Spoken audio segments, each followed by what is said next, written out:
We'll call this meeting to order at 6:01 p.m.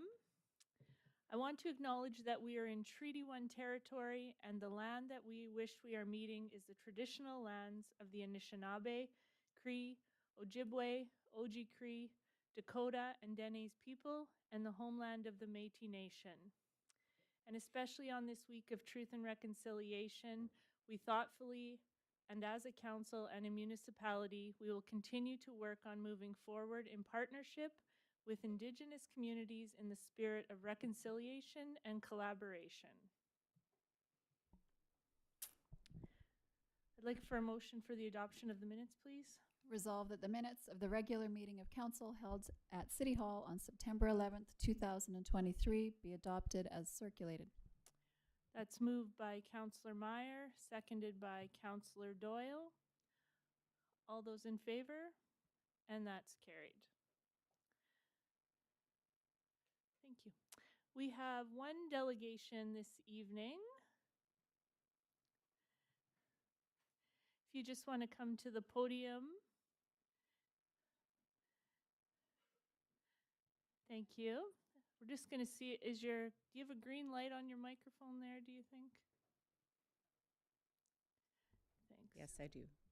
If you would just like to state your name for the record to start. Sandy Sinclair.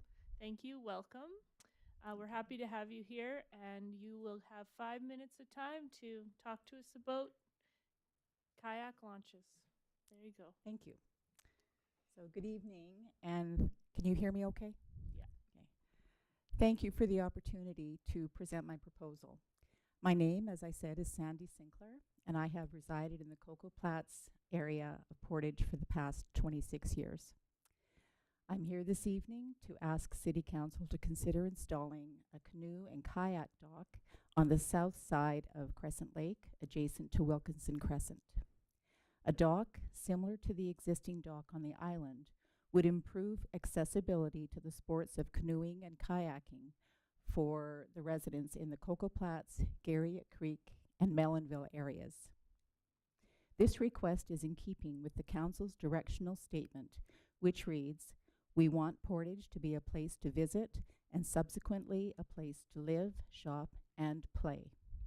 It is also reflected in the city's organizational values, which list wellness, health, and safety as priorities.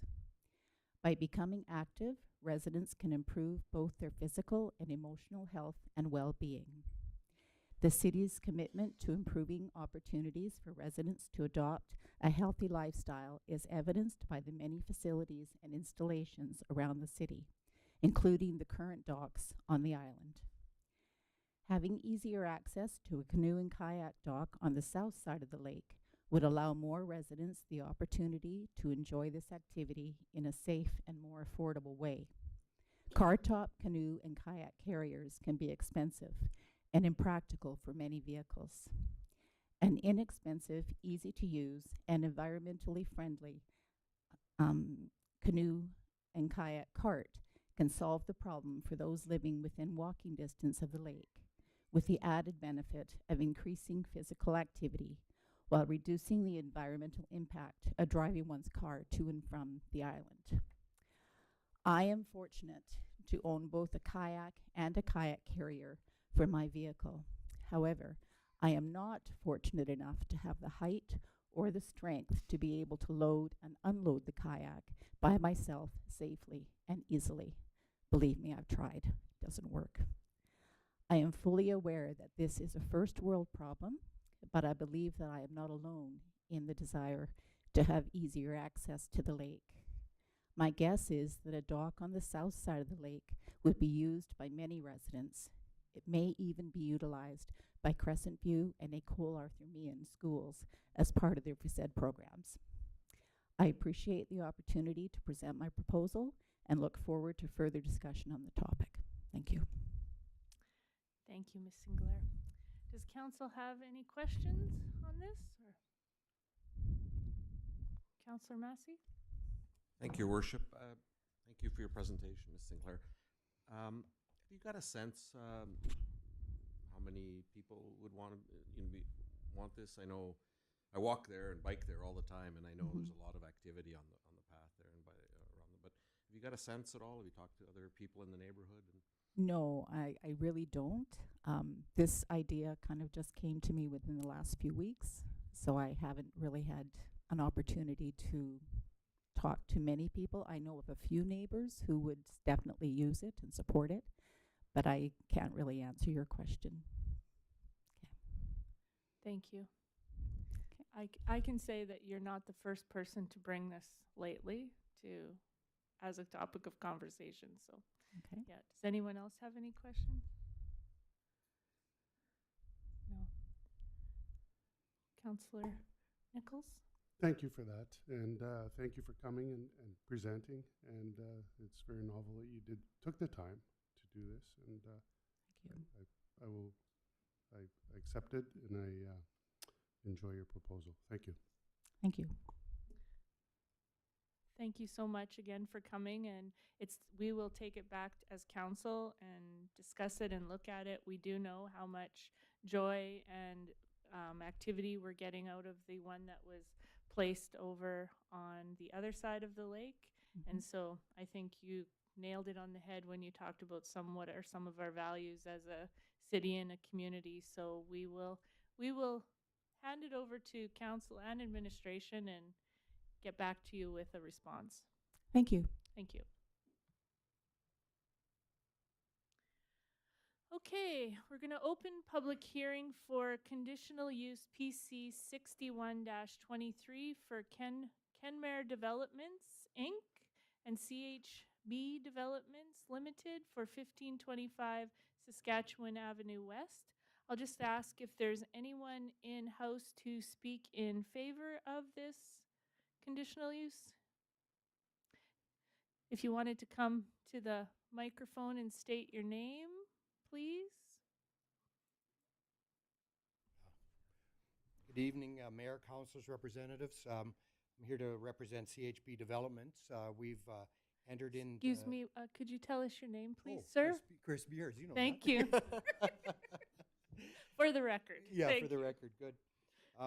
We've entered in an agreement to sell the land as 1525 Saskatchewan Avenue and 715 Street Southwest. Selling the land is based on conditions, and the part of the conditions are the conditional use, and the variation are part of all of these conditions. So I'm here to represent CHB Developments if there's any questions, and Kenmare Developments is here to represent their company. I'd just like to say before we get started, I'd like to thank Randy and everybody at the Planning District. They've worked real well with Kyle in putting this presentation together, and I think they've put together a really nice plan here. So I'm here for any questions. Thank you. Does anyone have any questions for Mr. Beers this time? Councillor Meyer? Thank you, Your Worship, and thank you, Mr. Beers. And sorry, the other gentleman is? Yep. Hi, everyone. I'm Kyle Kostanek from Kenmare Developments. I'm here to answer any questions about the development, and happy to share some colored versions of. I don't quite have enough for everyone, but I've got 5 copies here if that helps. But yeah, happy to answer any questions about the project. And I do too want to thank Randy. You've been fantastic thus far. Very communicative. And, I look forward to working with the City of Portage. Awesome. Kyle, could you please spell your last name for? Yeah, Kostenuk. Great. Councillor Meyer, did you have questions? Yes, thank you, Your Worship, and thank you, Kyle, as well. If I can pronounce your last name again, I apologize. I certainly respectfully address you by that. But the only question I have, and it's not really a question, I guess maybe just a confirmation. Obviously, we're going to be voting here on the minimum of 37.2 square meters per unit. When I do look at the drawings, and it's an incredible building and facility, is that they're obviously bigger than that, each one of those. So if you were to reduce the sizes of them, and I know that this is obviously preliminary, my assumption would be is that the footprint would become smaller. Is that how that would happen? Yeah, so right now we've kind of done worst case scenario in terms of the size of the building and, minimum parking. So the goal would be to shrink the building a little bit, but we kind of want to ask for, worst case scenario if the footprint ends up as it is. My goal is to shrink it a little bit just for economics, but everything's based on, like I said, that worst case scenario building footprint and parking ratios. Perfect. That was all. Thank you, Your Worship. Thank you. Any other councillors? Thank you. Thank you. No, If we no have problem other at all. questions, we'll let you know. Okay, 100%. Thank you. Thank you. Just ask if there's anyone else here to speak in favor of this conditional use? Anyone here to speak against this application? Once again, anyone to speak against? Do we have any letters to be read out for this one? No, not for this one. And just lastly, is there anyone here who just might have some questions about this application? No? If not, then we'll ask for a motion to close the public hearing. Councillor Meyer? Thank you, Your Worship. Be it resolved, and I so move that the public hearing for conditional use PC 61-23, Kenmare Developments Inc., CHB Developments Limited at 1525 Saskatchewan Avenue, now be closed.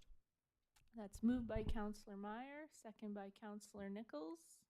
All those in favor? And that's carried. Councillor Meyer? Thank you, Your Worship. And of course, Council, as you've heard from the applicants, in regards to a request for conditional use, this of course takes place at 1525 Saskatchewan Avenue West and the corner of 7th and 15th Street Southwest. The issue is to allow for multifamily dwelling units, which are above the first floor, with a minimum size of 37.2 square meters, which is in a C3 Avenue commercial zone. The sketch is there for your reference to give you where it is located. The background, as we know that Kenmore Developments and CHB Developments have applied for a conditional use to allow for multifamily dwelling units above the first floor with a minimum size of 37.2 square meters in the C3 Avenue commercial zone. Just wanted to bring it to Council's attention that C3 Avenue commercial zone is described as the zone provides for appropriate land in the central business area for a diversity of uses, including retail, business, social, cultural, residential, and institutional land uses. Council in the past has approved similar requests, and the minutes were there for your reference. The application was circulated to the various city departments with a comment that city operations is currently working with the developer to confirm that there is sufficient service line capacity at the location. Public notices have been sent to all property owners within a 100-meter radius, and as you can tell, there have been no objections. So, with that said, it's the administrative recommendation, and I so move that the Council of the City of Portage la Prairie approve the conditional use application of Kenmare Developments Inc., CHB Developments Limited, to allow for a multifamily dwelling units above the first floor with a minimum size of 37.2 square meters in a C3 Avenue commercial zone at the property 1525 Saskatchewan Avenue West and 715th Street Southwest, which is legally described as lots 140, 141, 142, 143, 144, 145, Plan 15 in the parish of Portage la Prairie. Moved by Councillor Meyer, seconded by Councillor Nichols. Any questions or comments from anyone? Councillor Meyer? Thank you, Your Worship. I don't have any further questions on it. It's something, when I look at where we're going with Saskatchewan Avenue and I look at the development plans and so on, it's something that I'm certainly in favor of, and we'll certainly be voting it towards that. The only question I did have, I guess, did the city operations confirm that the sufficient service line capacity is at that location? Or is that still in the process? Mr. Pito? Through your worship to Councillor Meyer, I believe there has to be additional information in regards to the development plan. Sorry, a development agreement with the provider to determine the actual utility capacity. We do have the acting director, Mr. Phillips, here. I'm not sure if he had any additional knowledge on the utility hookups for that building. No, I don't have any updates on that. What I will add, though, that we did just recently upgrade the lines along Saskatchewan Avenue, so in terms of capacity, we probably shouldn't have any concerns, and the lines are in good shape, so we don't believe there should be any concerns. Good to hear. Thank you, Your Worship. Thank you. If nothing further, all those in favor? And that's carried. We'll open public hearing, a request for variation PC 62-23 for Kenmare Developments, Inc. and CHB Developments for 1525 Saskatchewan Avenue West. I will ask if there is anyone here to speak in favor of the application.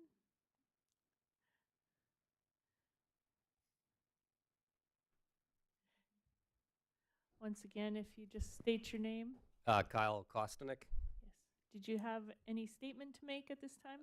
I don't think any additional statements that I didn't provide earlier for the conditional use, but a couple comments that I think some can agree on is that with the recent upgrades to Saskatchewan Avenue, I feel that development of this nature would go quite well with active transportation and just fitting into the community in general.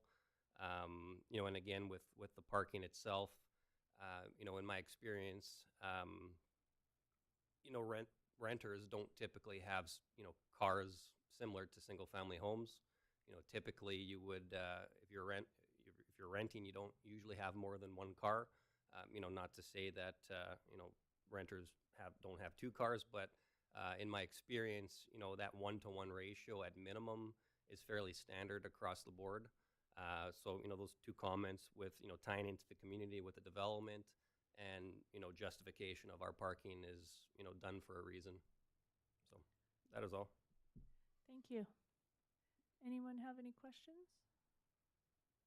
Councillor Meyer? Thank you, Your Worship. And Mr. Kostanek, did I get that right this time? 100%. Awesome. The only question I have, and I just wanted it to be clear for council, obviously we're going to be talking about some reduced parking stalls. But the 8 parking stalls that you have in front of thing, although that's on public land, we know that the 83, of course, are only on the private property. Those 8, of course, are not included within those. That's correct. Spots. That's not included in our count. That would just tie into the recent upgrades to the infrastructure along Saskatchewan. Gotcha. Although they're not dedicated specifically towards the building, they are still available for spots. They would still be available, yes. Yeah. Thank you, Mr. Costa. No problem. Thank you. Anyone else? Councillor Porter? Thank you, Your Worship. Just a question. Are we is 32 units?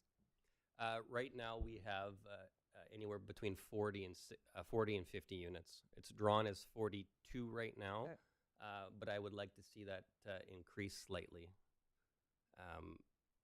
But yeah, it's 42 right now. 42. Yeah. Okay. Thank you. No problem. And a mix between 1 and 3 bedrooms. Thank you. Anyone else? Thank you. Okay. Thank you. Is there anyone else here to speak in favor of the application? No? I'll ask if there's anyone here to speak against the application. Again, anyone here to speak against? Are there any letters to be read out? Yes, we have one letter. This was received from Neil Wincup from the Screen Door, and he said, I have just one concern with this, parking. This was a concern before I seen this application. We go from about 26 nose-in parking spaces between 16th and 17th Street down to about 3 or 4, I believe, just on the south side of the avenue alone. If you drive by at any time during the day, you will see we are already at maximum capacity, with customers already having to park down the side streets. If this apartment is built with less parking spaces than required, people will be forced to either park in front of the business or down the side streets and have to walk. I could imagine this would also frustrate the residents that like to use the parking space outside of their homes for extra family vehicles or company. I am all for growth in the community, but I think the parking does need to be taken into consideration. If anything, extra parking spaces should be considered. Any chance the builder would consider underground parking for their tenants? This is pretty typical to see in bigger cities. Take Winnipeg, for example. Lots of their apartments along Portage Avenue have underground parking. Then we could still have outside parking for some of the business around this area. Thank you for your time. Neil Wincup, Screen Door. Thank you. I just have a question on that letter and maybe some clarification.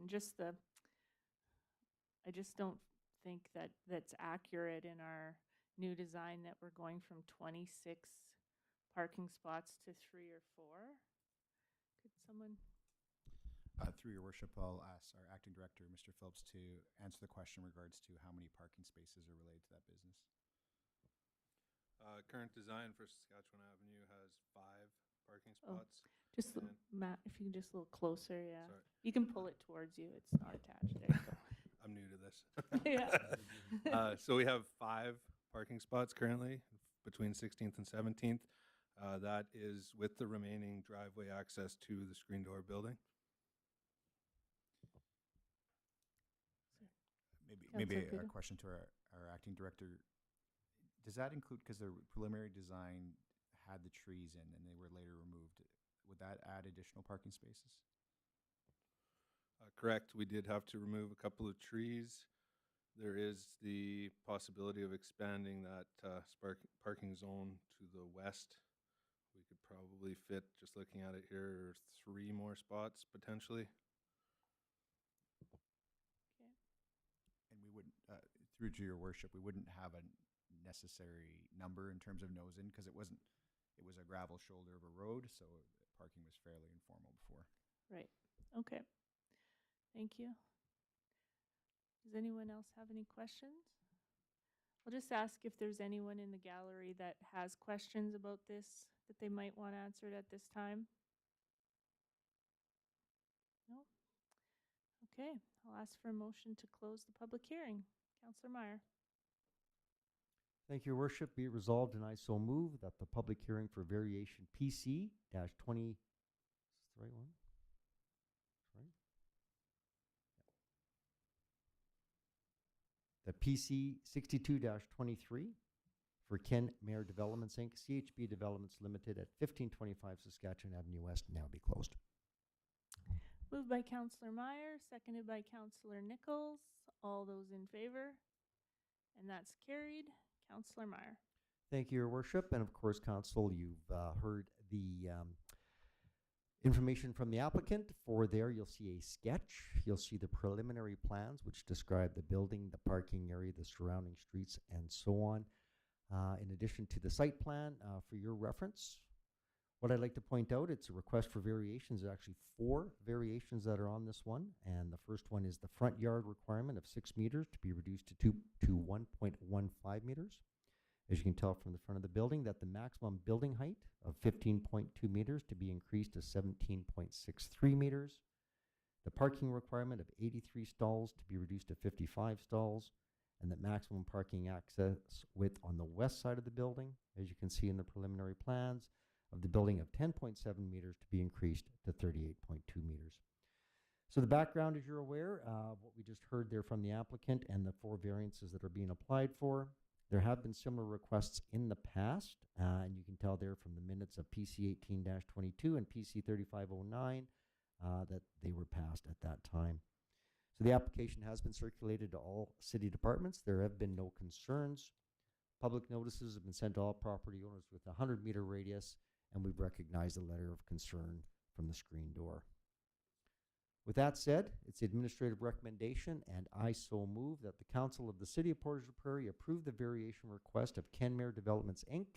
and CHB Developments Limited to vary the following in a C3 Avenue Commercial Zone. Front yard requirement of 6 meters to be reduced to 1.15. Maximum building height of 15.2 to be increased to 17.63. Parking requirement of 83 stalls to be reduced to 55 stalls.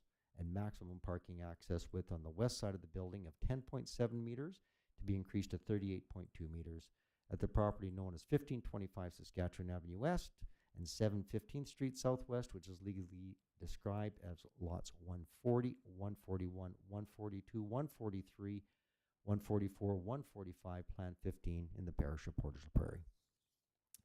Moved by Councillor Meyer, seconded by Councillor Nichols. Do we have any questions or comments?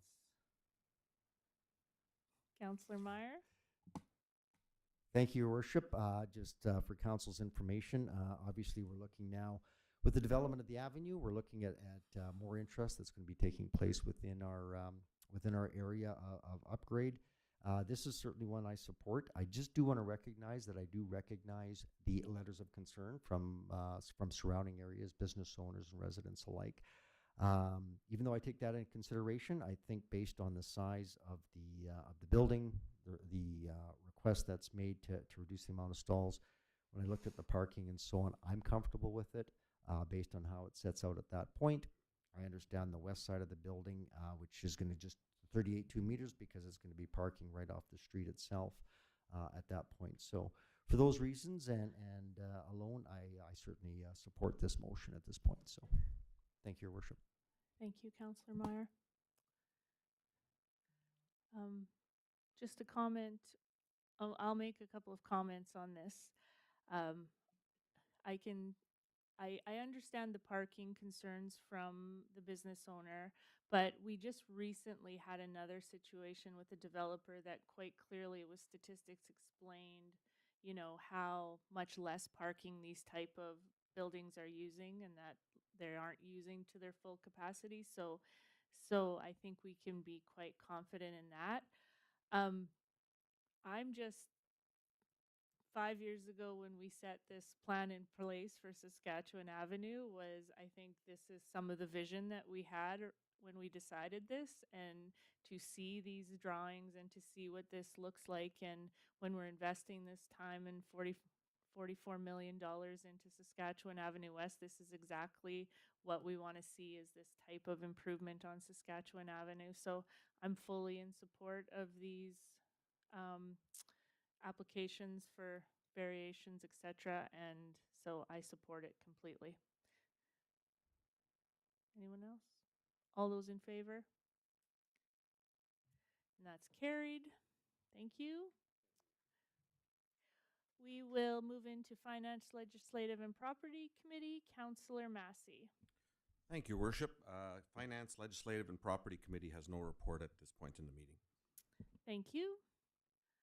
City Planning and Economic Development Committee, Councillor Meyer.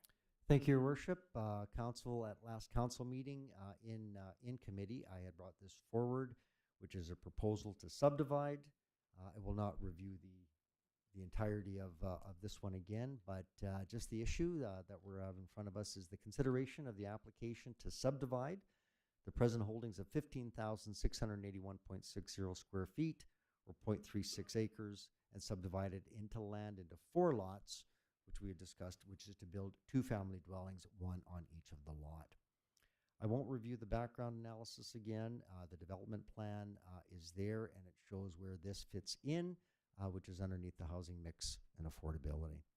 The subdivision generally conforms to this development plan policy, and a zoning bylaw amendment is required, and that's why we're here tonight, to rezone the proposed lots from R1, which is residential single-family zone, to R2, which is 2-family zone.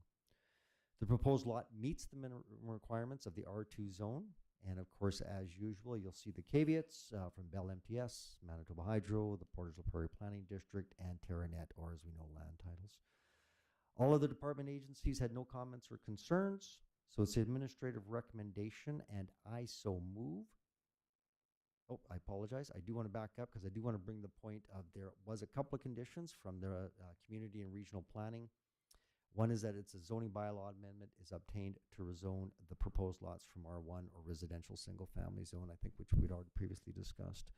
And that more importantly, that the applicant or developer enter into a development agreement with the city of Portage la Prairie to ensure that the existing dwellings and accessory structures are demolished prior to development or construction. So, it's the administrative recommendation, and I so move that the Council of the City of Portage la Prairie approve the subdivision being part Lot 57, Lot 578, Lot 579, Lot 580, and Lot 581, Plan 66, PLTO, and River Lot 64, Parish of Portage la Prairie, subject to a zoning bylaw amendment being obtained to rezone the proposed lots from R1 residential single-family zone, and secondly, the applicant developer entering into a development agreement with the city of Portage la Prairie to ensure that the existing dwellings and accessory structures are torn down prior to development construction. And I so move. Moved by Councillor Meyer, seconded by Councillor Nichols. Any questions or comments or concerns? It's a a good day at council when we have a infill housing on the agenda too, so. Sounds like a plan. Yep. All those in favor? And that's carried. Thank you. Community Services Committee, Councillor Espy. Thank you, Your Worship. The Community Services Committee has nothing to report at this time. Thank you. Waterworks Committee, Councillor Nichols. Thank you, Your Worship. Waterworks Committee has nothing to report at this portion of the meeting. Thank you. Transportation Committee, Councillor Porter. Thank you, Your Worship. Transportation Committee has nothing to report. Thank you. Public Safety Committee, Councillor Doyle. Thank you, Your Worship. Public Safety Committee has nothing to report in council this evening. Thank you. We have no deferred business. We'll move right into new business. Municipal Economic Development Infrastructure Program applications. Finance, Legislative and Property Committee, Councillor Massey. Thank you, Your Worship, and council colleagues. Tonight we're going to be looking at applications under the Manitoba's Municipal Economic Development Infrastructure Program, and you may recall the announcement in Gimli. There were two pots of money, one the per capita amount, and this is now our priorities for the application-based program. So tonight we are required to get a resolution and to submit these projects to the province for consideration. The Municipal Economic Development Infrastructure Program is an application-based program, and it's designed to foster economic growth and opportunities for Manitoba municipalities through shared priority projects that address gaps in current and emerging infrastructure needs. The funding is available through Manitoba's annual Rural Strategic Infrastructure Basket delivered under the Strategic Municipal Investment Fund. Approximately $44.5 million is available in 2023-24 to support Manitoba municipalities outside of Winnipeg to implement critical infrastructure projects that address economic development, innovation, and infrastructure renewal. Administration has worked together to compile a list of possible projects that would fit this funding initiative and has prioritized them in this order. So one of the comments I want to make in talking to staff is what we've done very well in the city is a 10-year capital program. So when these programs come out, we're ready to go. And I give administration a lot of credit for putting these together in a very short time frame, because this was the deadline is early October. I'm not going to read all the narrative, but I will list them for you. This is in the order that we would like in our priority. First is the 14th Street East land drainage system and culverts, estimated cost of $2 million. That's our number one priority. Number two, fire hall renovations, estimated cost $200,000. Number three, St. James Street Road construction, an estimated cost of $2 million. Number four, the generator for RCMP and fire hall, estimated cost of $150,000. Five, response pumper truck, fire truck, estimated cost $1 million. Six, concrete sidewalk construction from Elm Street to West Park School, estimated cost $154,000. There, the chart below, you can see the funding breakdown if there is a 50-50 cost sharing. We don't know exactly yet the cost sharing. Staff have talked to the province, but we are putting in a potential 50-50 cost sharing on these projects. And as I mentioned, a council resolution is required to support these applications, and the application deadline is October 6th, 2023. And therefore, the administrative recommendation is, and I'm prepared to move, that the Council of the City of Portage la Prairie approve administration submitting applications to the Municipal Economic Development Infrastructure Program for the projects prioritized in this order. And I don't think I'll read them all again. I just went through them. So that's the resolution to submit these projects, and I'll move that. Moved by Councillor Massey, seconded by Councillor Meyer. Any questions or comments on these? Councillor Meyer? Thank you, Your Worship. The only question I have, and I'm extremely excited about the program, and I certainly want to congratulate administration for having this in place, preemptive, and looking at what we need to get done and prioritizing it the way that it is.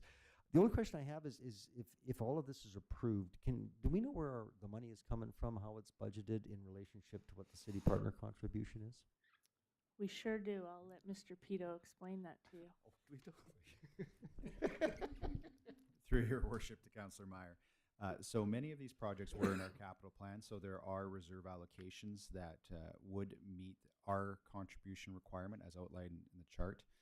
One of them is the 14th Street land drainage system and culverts. That has been a project that has been frankly on the back burner too long. A lot of the businesses in the East End or business park have a major problem with the flooding because we don't have proper drainage for that water to go anywhere. So you often see the water come over the streets. So that has been something that has, every time we go to estimates, becomes a little bit more expensive and has some challenging factors because the culvert has to go underneath the railway and it has to be significantly larger. And it's a major project. So we would access the land development reserve in terms of funding our portion of that. So to be short answer is yes, we have allocations to match our contributions that align the chart. The one that we have not had an in-depth discussion with council is how we would fund our half of the drainage, but we would propose our land development reserve. Super. So I guess what I hear is we're not, excuse me, that we're not looking for new money on this. It's not going to come up in a new budget with a tax increase. We've already got the funds allocated if these projects get approved. Council would have seen many of these in our capital plan. Thank you very much. Councillor Porter, did you have anything? Your worship, my question was answered. Excellent. Thank you. I think just a comment is that, this is exactly what we look for as a municipality, is for our provincial government to partner with us on infrastructure projects. And so something that we definitely hope we're successful at and hope we see going forward. Councillor Massey. Thank you, Your Worship, and you're exactly right. What I wanted to say is, even before I was on council, I have to really, and I said it during the campaign, City of Portage has always done a great job at taking advantage of these programs. A number of municipalities, these programs come and go, but that's good planning on our capital project, getting good reserves to fund these. So I just want to put on the record that, the City of Portage, I think, has done an outstanding job on getting cost sharing and partnering with the province. So when we go forward, the province knows we have our money ready to go on these projects. So kudos to previous councils, especially, that put us in this position. Thank you. Okay, all those in favor? And that is carried. Thank you. We have no old business, so we will adjourn council at 6:39 p.m. We will move right into committee at 6:39 p.m. and call it to order. We'll start with Finance, Legislative and Property Committee. Councillor Massey. Thank you, Your Worship. I do not have a report in committee, but I would like to do a very quick update on my FCM board meeting, if that was okay. Sure. Thank you, Your Worship.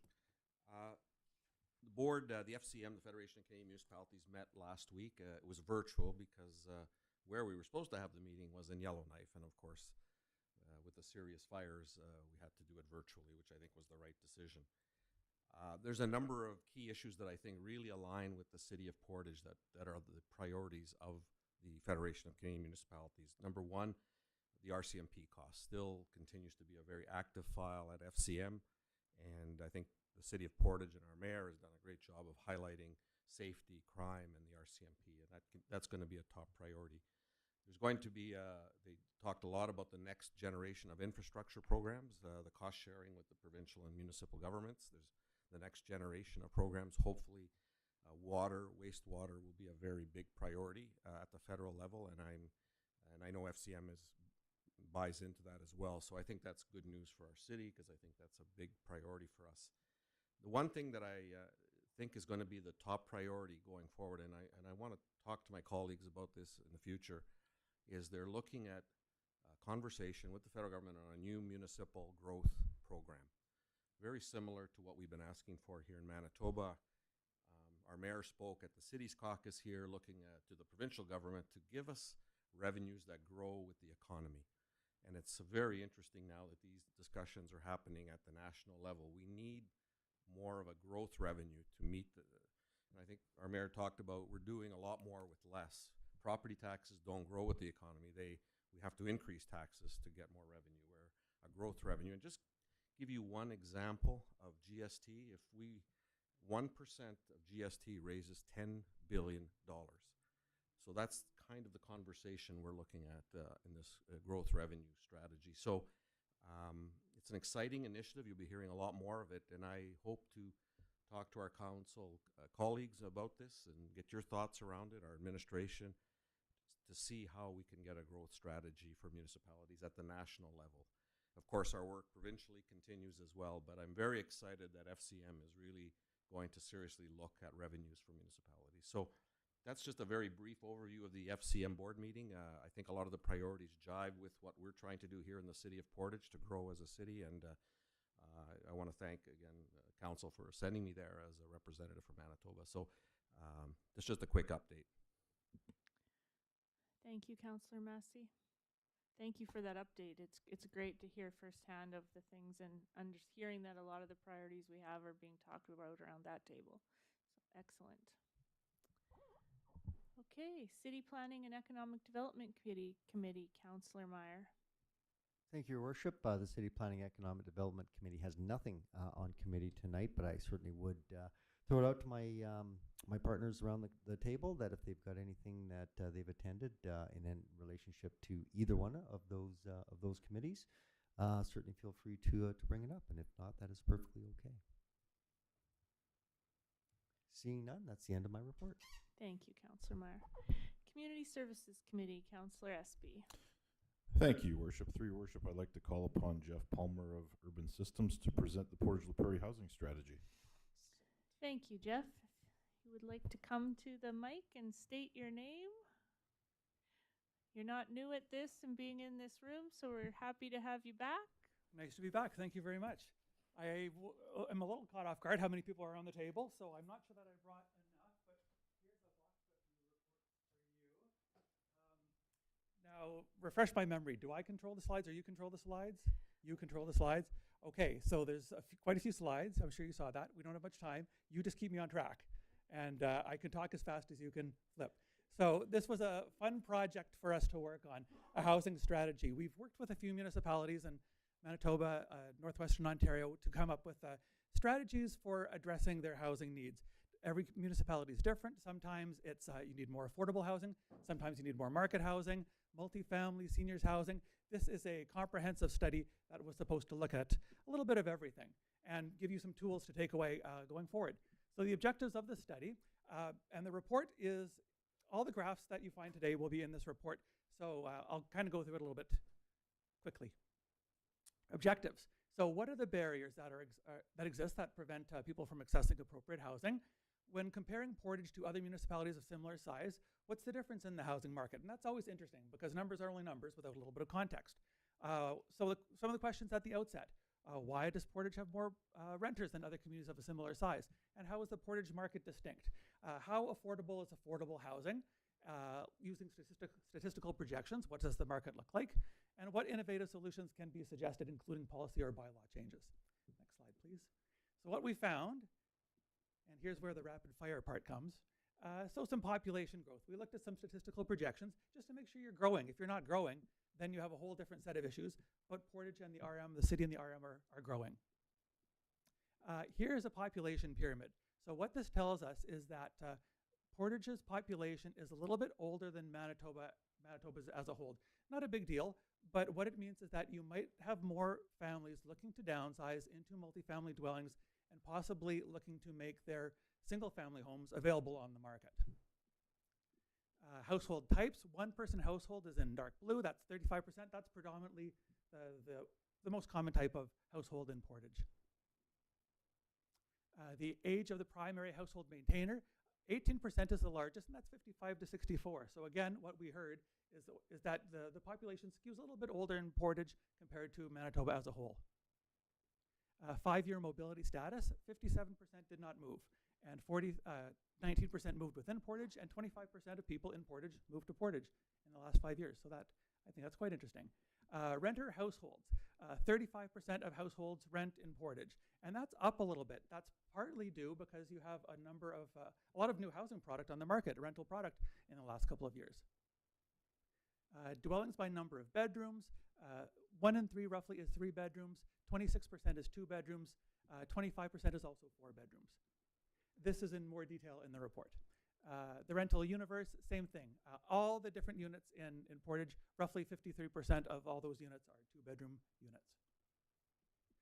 Housing starts. So this is kind of interesting. You see a little bit of a boom in 2018, 2020, 2021. That's when the units started, not when they were completed.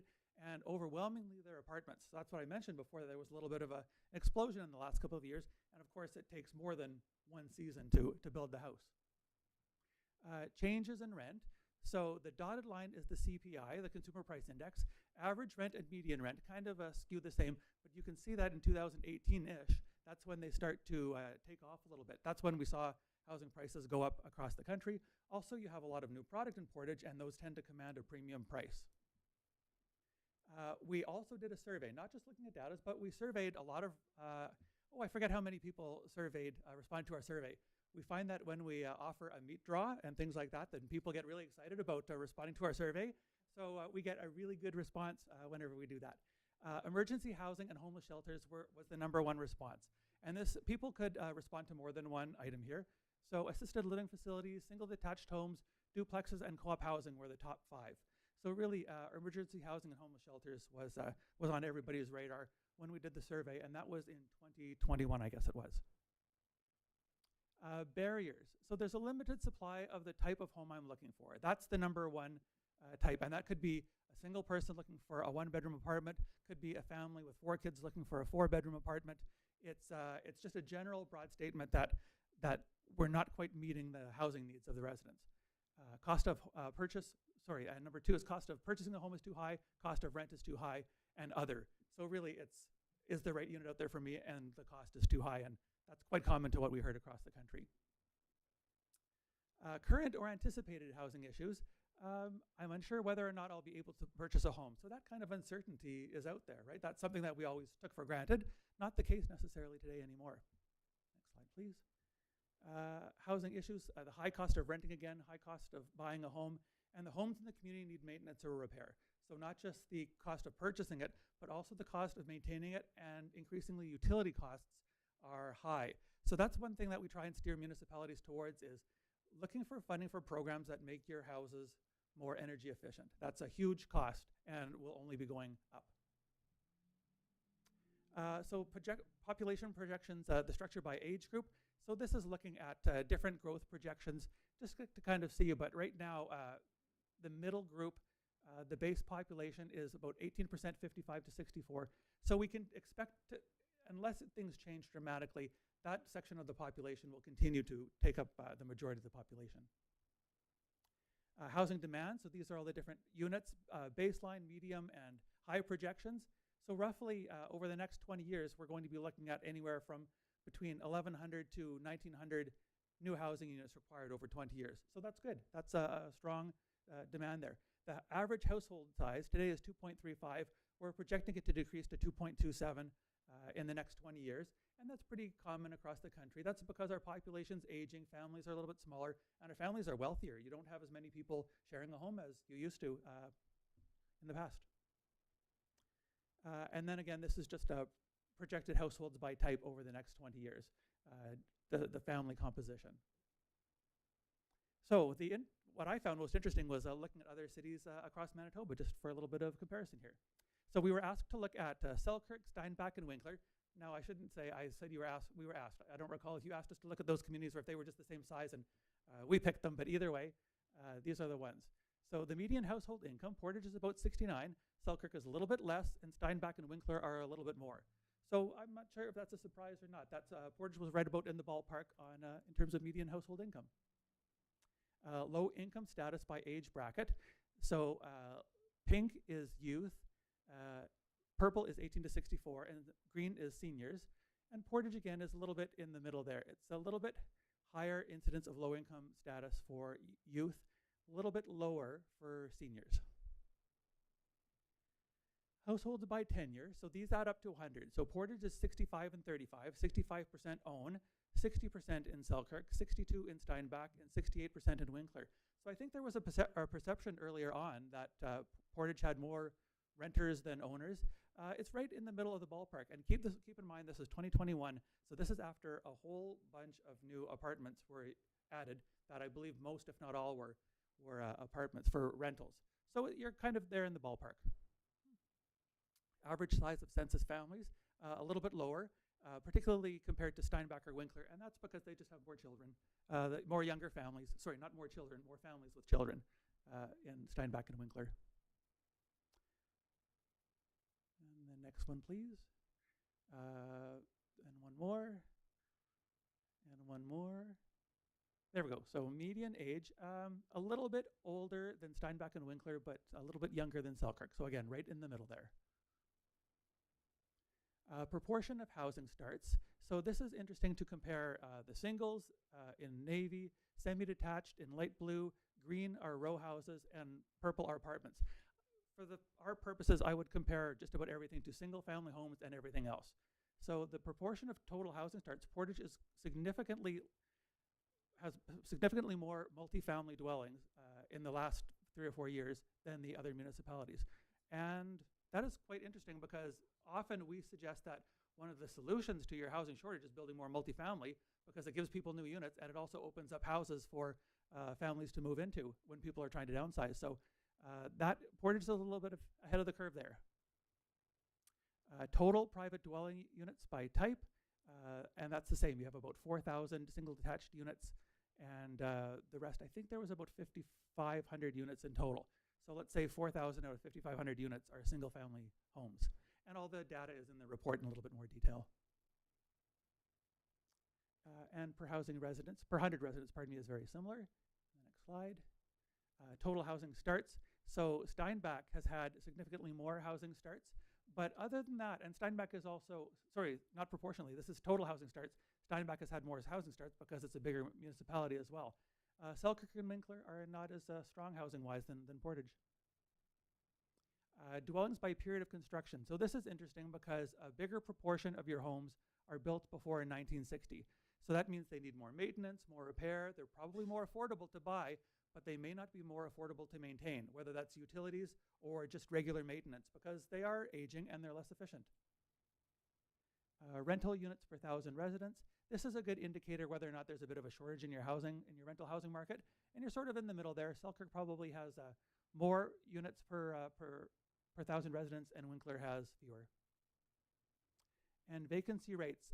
This is where you are a little bit higher, and that's partly because of all the new supply. It does take years sometimes to absorb all the inventory in the market. So you are a little bit higher in terms of vacancy than some of the other municipalities. And probably 5 years ago, that wouldn't have been the case, but you might have been a little bit lower. Some developers saw some demand there and built some new units. And by bedroom type, that's the same kind of scenario. More units available evenly across the spectrum, 1, 2, and 3 bedroom. Average rents, bachelor is navy, purple is 3 bedrooms, and you can see that there was that little spike that we mentioned earlier around 2018 when all that new product was on board. So very flat housing market for probably 1990 to 2000-ish. Started to creep up a little bit and then spiked upwards 3 or 4 years ago. And comparison average rent, you're pretty much there in the middle. Selkirk is a little bit higher for 3 bedrooms, and you are a little bit lower. Even with all the new product on the market, it's still considered to be very affordable compared to other municipalities of similar size in Manitoba. In terms of the value, a little bit lower value. The median and the average value is $226 and $244, and that's slightly lower than Selkirk, Steinbach, and Winkler. So in terms of how we measure whether or not people are having their housing needs met in terms of affordability and the right type of unit for the right family, we use the term core housing need, and this is from 2021. Most of this information is from the 2021 census. Yeah, that's fine. The dwellings by indicator type. So blue is not suitable, light blue is major repairs needed, and green is spending 30% or more on your income. So you're not spending as much as 30% on the income compared to the other cities, but we do find that there's more units that have major repairs that are needed. The not suitable means you don't have the right number of bedrooms for the size of your family, and that's less of an issue. But repairs are major repairs needed in Portage. That's probably the major issue in terms of core housing need. So recommendations going forward. Basically, Portage is affordable compared to other municipalities, but there's always ways you want to make sure that you have a wide variety of housing units and that affordability never skews one way or the other. It's good to kind of be in the middle of the pack there. Incorporating an inclusionary housing policy and incentive housing policies are important. You can do that. It's explained in more detail in the report, but looking at partnerships with Indigenous governments, quite often we view them, municipalities don't partner with First Nations because they're different levels of government, but at the end of the day, people go back and forth between different communities and everybody needs to be housed. And there's all sorts of partnerships available there that can work to everyone's advantage. And exploring tax incentives for affordable housing is also very important. Encouraging diverse mix of housing types. So we often do zoning bylaws in municipalities where they don't do single family zones anymore. They start off, everything is R2. It gives you a little bit more revenue for the suite to make it more affordable. It means that you can have your granny flat in the back without having to jump through a bunch of hoops. And we don't really call it granny flats anymore. We call them secondary suites because when your grandmother moves away or doesn't use the unit anymore, anybody can move in. It's not reserved for any one particular person. That's the development of secondary suites, and that can be in your basement, it can be in your attic, it can be in your garage, detached completely, and exploring opportunities for modular housing. Honestly, I think that's the wave of the future, and Portage has a few modular builders already, and I am working with municipalities in northwestern Ontario, and they're looking at builders here in Portage, in the district, for supplying their housing units. It makes a lot of sense financially. I honestly don't know why it hasn't taken off, but I think that there's a ton of movement looking at modular housing in the future. You need to focus on energy efficiency to encourage upgrades. We work with lots of municipalities looking to find extra dollars in different granting programs. The federal government often has programs lately, including the Housing Accelerator Fund, for encouraging energy efficiency. And if you can improve the insulation or put a new heat pump on your unit, it comes with new drywall and possibly new shingles, and it ticks off a lot of boxes. So improving the efficiency of your units is a great way to renovate your house with grants. Enhancing supportive housing options. People want to stay in their house as long as possible when they're aging or if they have extra needs, whether that's a multifamily dwelling, an apartment, or on their home. And it's economical and it's good for people's quality of life and mental health. It's a lot less expensive than having to build a new unit and staff it with supports. So anything that we can do to provide that sort of support in people's homes, wherever they choose to live, is helpful. And creating complete and sustainable communities.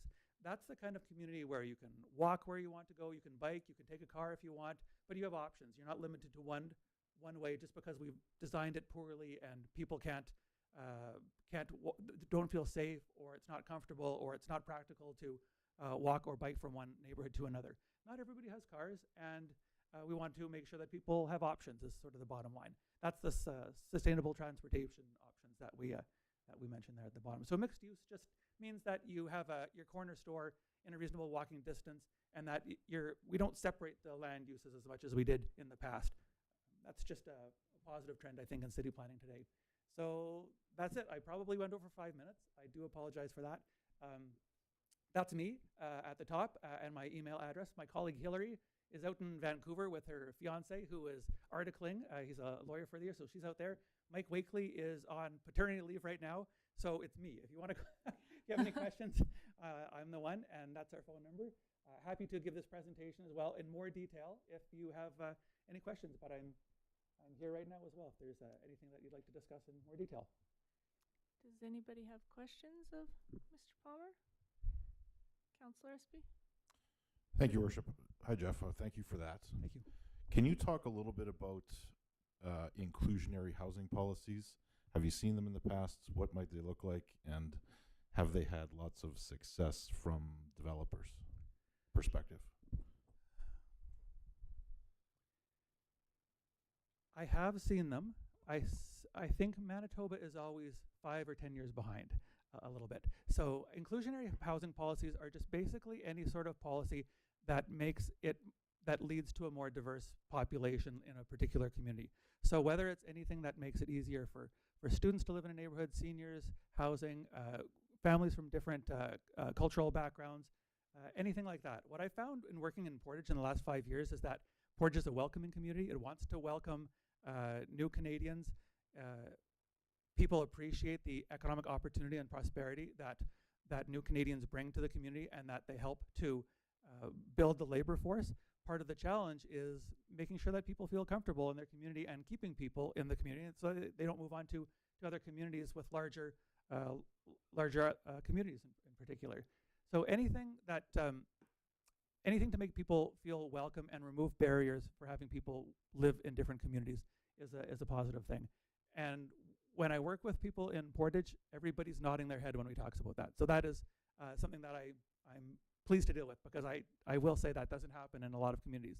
Lots of places people are naturally defensive, they're not embracing change, and I don't find that here.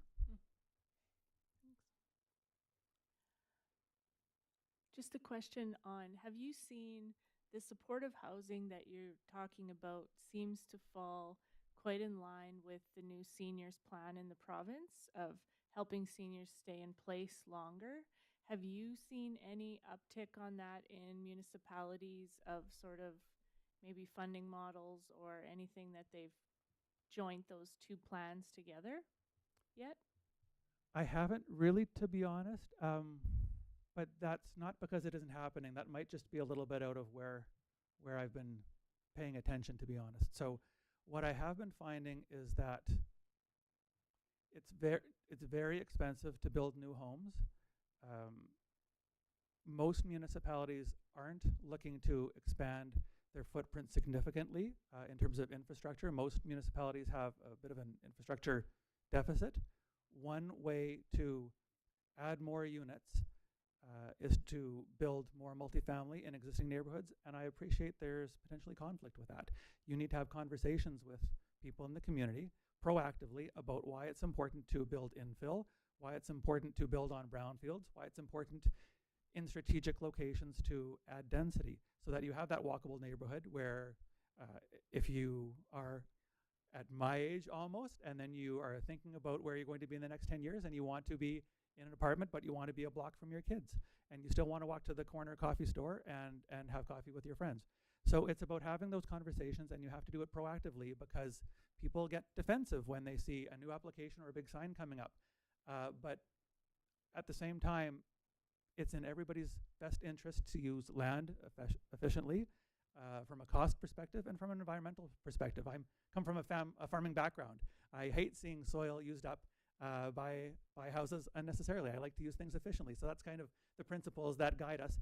But you have to have these conversations in your community, because it's just human nature. It's my nature to, if you don't see something coming and it catches you off guard, you just tend to resist. So it's always good to proactively have these conversations. Thank you. And thank you for doing this for our community. This was a piece of the money that we worked with PCRC on. So thank you, PCRC, for working on this as well. Councillor Espy, back to you. Yeah, just reiterating, thank you again. This is a wonderful document, and I'm sure I'll be reaching out to you with more questions at some point. I hope so, yes. I enjoy talking about it all the time, and I work for coffee. So I look forward to the conversation. Thank you. All right, the next item of business is the naming of the new daycare facility. This will be coming up at the next council meeting, but it's being brought to everyone's attention here. So I'll give you the analysis of it. The City of Portage la Prairie and the RM of Portage la Prairie have been working together to build a new childcare facility in the city with funding provided by the governments of Canada and Manitoba. In 2022, the province of Manitoba announced a $70 million program that would provide funding for new childcare facilities, creating 1,200 new spaces across the province. The new facility in Portage la Prairie, located at the corner of Park Drive and 25th Street Northwest, provides 74 much-needed new spaces for our community. The city provided the service land for the build, with the building and site maintenance to be shared between the city and RM. When selecting a name for the facility, administration looked for one that would represent the many successful city-RM collaborations over the years. One of the most notable ventures was the signing of the tax sharing agreement in 2000. Signed by Mayor Ian McKenzie and Reeve James Knight, this agreement was entered to enhance commercial industrial development and growth in both the RM and the city by working together in a cooperative manner. As a nod to that successful endeavor, it has been decided to name the new child care facility the Mackenzie Night Daycare. And there will be a motion coming up at the next council meeting. Thank you, Councillor Espy. Does anyone have nothing on that? Anything else? That's all I have to report, but if any of my colleagues have anything related to community services, I would like to, through your worship, invite you to speak at this time. Thank you. Councillor Meyer. Thank you, Your Worship, and I think these both fall under community services. I was fortunate enough last week to represent our city council at two events. One, I just want to pay a little homage to the Legion branch number 65. Legion Week was last week. If everybody had an opportunity to experience any of the events that they had, not only in addition to be able to, of course, the unveiling of the new Veterans Park, which I thought was pretty cool. I was also able to attend the Veterans Supper. And obviously, it's a time where we get a chance to respect not only those that are still with us, those that have passed, those that have stood for our service. This year expanded to the RCMP, and it was just a really cool event to be able to see everybody there. So I just want to congratulate the executive and the current president, Lynn, for the work that they've done and all their volunteers to keep the Legion here. It's a place people can go and reminisce, play some cards, play a little pool, maybe have the odd beverage, and really come together as a community. The second event that I was able to attend as well, Madam Mayor, was the 13th Habitat for Humanity home. And for those that haven't had the chance to experience exactly what Habitat for Humanity does, especially here in Portage la Prairie, it's really an incredible experience to be able to see somebody through their sweat equity and some of their efforts be able to become a homeowner within the city of Portage. And there was a lot of people, all the people from the chapter, the Manitoba chapter, in addition to the Portage la Prairie chapter, a little bit of a celebration, but the 13th home, which is pretty impressive. They called it a bad luck number. I call it a good luck number. So I know that there's going to be another 13 coming up here sometime. But just goes to show you the strength of some of the committees and that we have with us in the community in order to make our community, of course, what it is. So pretty cool. Thank you very much. Thank you. Thank you, Councillor Meyer, for sitting in on those. Deputy Meyer at this time, I guess. Appreciate it. Mr. Pito and I were at City Caucus last week for AMM, which focused on a lot of interesting issues for all of the cities in the province. And as you probably saw, we had a press conference regarding the upcoming provincial election and trying to represent what all the issues are for municipalities across Manitoba, and I think it went well. So thank you. Sure. Thank you, Your Worship. I did see the press conference, and I think from my perspective, you represented our city very well and talked about, the whole group spoke well, but it's so great to see our mayor taking a lead with the city's caucus, because I think it's good that Portage is there front and center, outlining our concerns, particularly on public safety and RCMP, and I just wanted to give you a congratulations on that. You did an excellent job. Thank you, Councillor Massey. Thank you.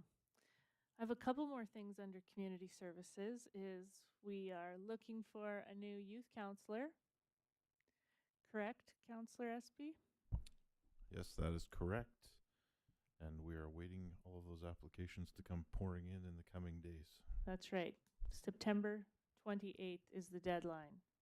So we hope to see we'll see applications come in from PCI and West Park School. It's open too, so we look forward to that. We have launched our new Mayor's Volunteer of the Month Awards, and we're accepting nominations for that on the city website. We're just trying to promote volunteers within our community. As we know, they kind of end up being a lot of times the lifeblood of our community and make things happen with sometimes little or no recognition. And so we want to really promote that. So get your nominations in. And then also we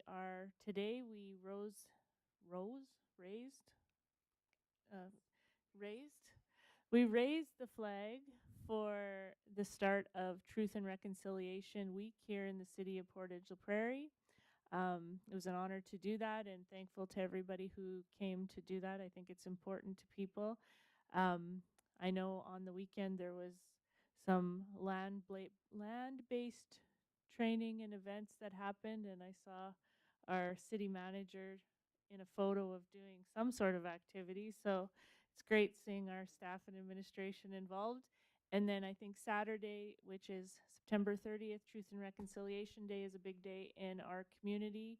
Lots of things happening.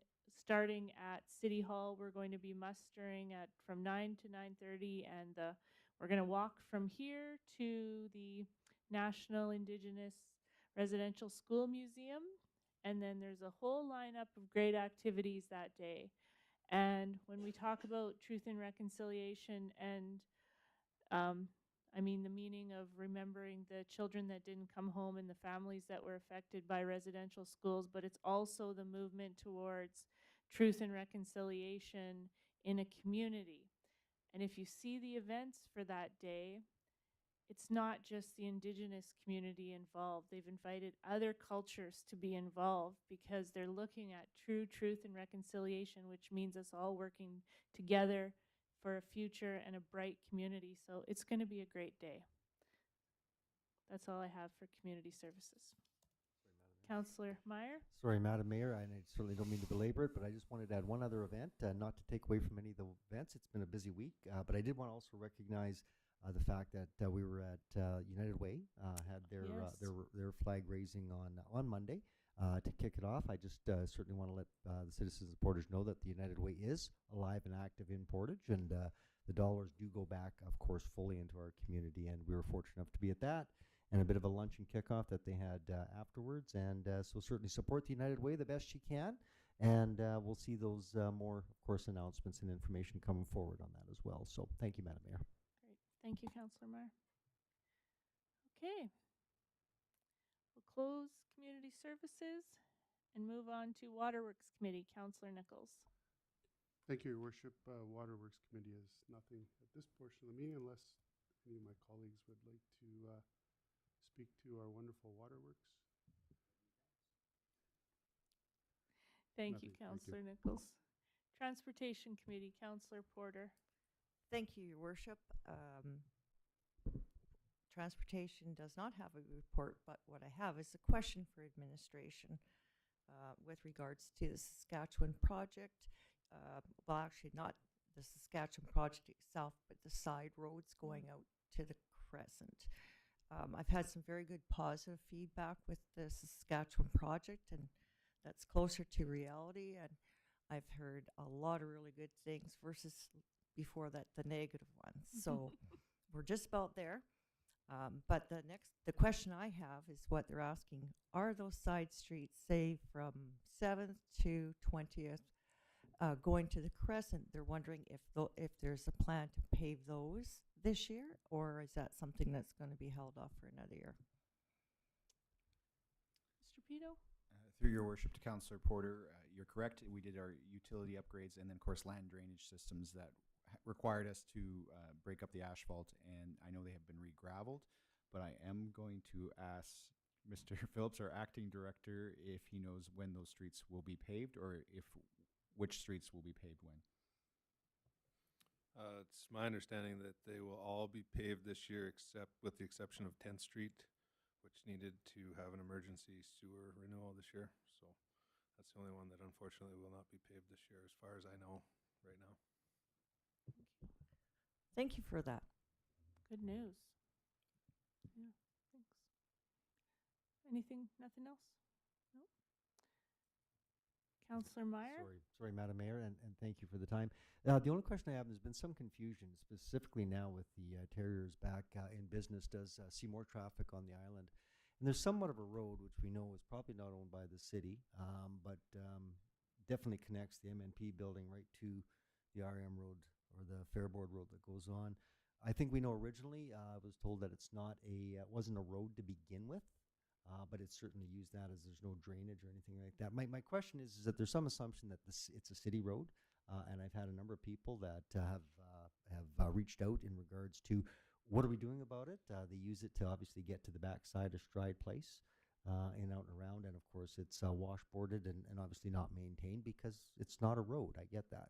So I just wanted also just a little clarification on whose road it was and if there was any kind of a maintenance plan or any type of a plan to keep it maintained at this point in time. Great question, Councillor Meyer. Mr. Pito? Through your worship to Councillor Meyer, it is not an official road. It is on private land owned by the Fair Board. In terms of the maintenance agreement, there is an agreement between the RM and the city on maintenance. I am forgetting the exact details, so perhaps I could respond to council by email and confirm that, but it basically revolves around snow clearing, I believe that the city maintains, and then gravel maintenance, I believe the RM does maintain, but I will confirm that with council. So you are correct, it's not a road, but it is a well-used private road. And we do have agreements stemming from the original construction of Stride Place on how that area is to be maintained. But I will get better information to council about responsibility. Super. My understanding as well is that if somebody does have a concern, maybe they can have who they would reach out to in regards to that portion of it. And that if obviously the plan is to continue to use it as access going kind of north and south, as it stands right now. Is that what you're referring to, Mr. City Manager Pito?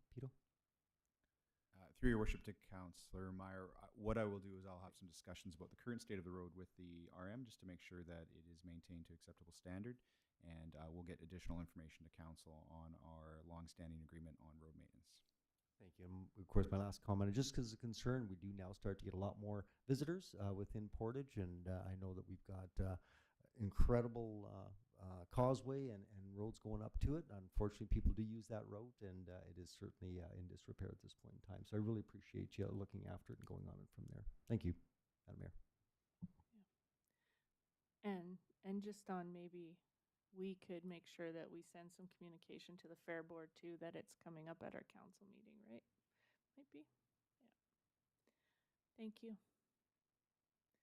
Public Safety, Councillor Doyle. Thank you, Your Worship. I'd just like to report that last week our mayor proclaimed last week as Rail Safety Week in Portage la Prairie, and I had met with the RCMP and a representative from the CN Police for a small presentation at the 3rd Street tracks. I just want to remind everyone that trains are big. We need to pay attention. While we were there, 2 police vehicles sitting on the side of the road for this presentation. Someone raced through the tracks with the arms on their way down. Someone else walked right through us with ear pods in, looking down at their phone to cross the tracks. We need to be aware. Trains are big, trains are dangerous. Please use your eyes, use your ears, just use your senses around train tracks, because the outcome can be pretty catastrophic. So that's all I have to report. Thank you. I can't remember the number that came out, but the amount of deaths in our country for trains still is quite, so thank you for doing that and making aware. Excellent. Anything else? We'll adjourn committee at 7:19 p.m. Thanks for coming out, everyone.